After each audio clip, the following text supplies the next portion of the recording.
দেখাবেন। একদম বাবা, এত সুন্দর কথা কিভাবে বললে? হ্যালো করে বললে। থ্যাংক ইউ সো মাচ, এত সুন্দর বুদ্ধি। বা তো এবার বলো, আপনাদের বাচ্চারা ইংলিশে নাম বলতে শিখবে আচ্ছা এই ভিডিওটা দেখলে। আচ্ছা ঠিক আছে, তাহলে তাই হোক। এবার বলো, হোয়াট ইজ ইওর নেম? আমার নাম অঙ্কিতা কর্মকার। তাহলে কি হবে? মাই নেম ইজ অঙ্কিতা কর্মকার। আবার থেকে বলা হোক, মাই নেম ইজ অঙ্কিতা কর্মকার। ওকে। এবার আমি এদিকে চলে আসি, হোয়াট ইজ ইওর নেম? আমার নাম কর্মকার। কি কর্মকার? গৌরব কর্মকার। গৌরব কর্মকার। তাহলে গৌরব কর্মকার তোমার ইংলিশে কি হবে? My name is Gaurav Karmakar. কি হবে? মাই নেম ইজ কর্মকার।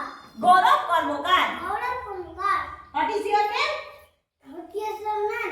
হ্যাঁ, তো বলো, my name is Gaurav Karmakar. What is your Gaurav Karmakar? My name is Gaurav Karmakar. My name is Gaurav Karmakar. Gaurav Karmakar. এবার নাফিসার কাছে আসি, what is your name Nafisa? হ্যাঁ বল। My name is Nafisa Sultana. Very good. তাহলে কি হলো? What is your name? My name is Nafisa Sultana. Very good. What is your name? My name is Yaruma. Okay. What is your name? My name is Jamini. আচ্ছা, এবার তাহলে হয়ে গেছে। এবার বলো, হাউ ওল্ড আর ইউ? মানে তোমাদের বয়স কত? হ্যাঁ, এটা জিজ্ঞেস করছি। এবার আমি কাকে জিজ্ঞাসা করবো ফার্স্টে? আমাকে। আচ্ছা, হাউ ওল্ড আর ইউ? তোমার বয়স কত? 200। ও মাই গড, 200 দেখুন গাইস, এই বাচ্চাটা, এই যে দেখুন, এই বাচ্চাটা 200 বছর ছোট বয়স। হয়ে গেছে, তাও এত ছোট আছে আর পড়ে গেছে। আর আমি ওকে এইভাবে কোলে নিয়ে নিতে পারছি। আর এই যে দেখুন, এর এজ হলো এখন 200 বছর। 200 বছরের মানুষকে আমি এইভাবে কোলে নিয়ে ঘুরছি। দেখুন দেখুন, এই বসিয়ে দিলাম আমি।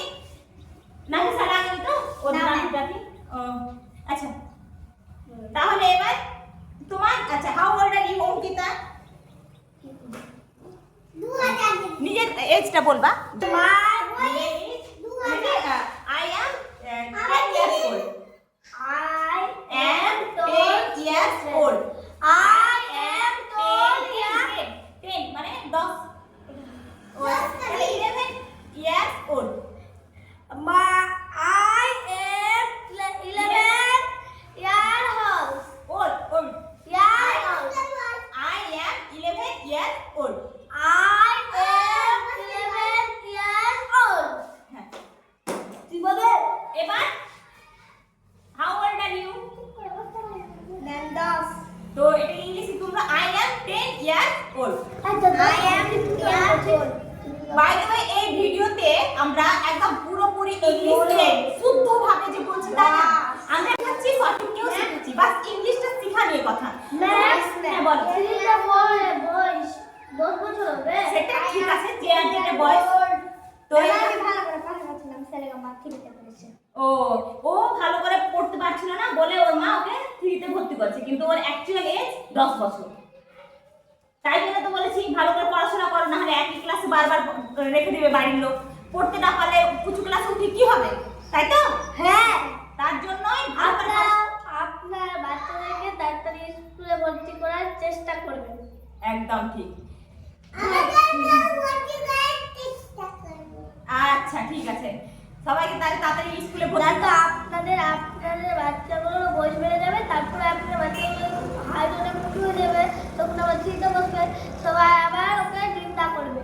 হুম।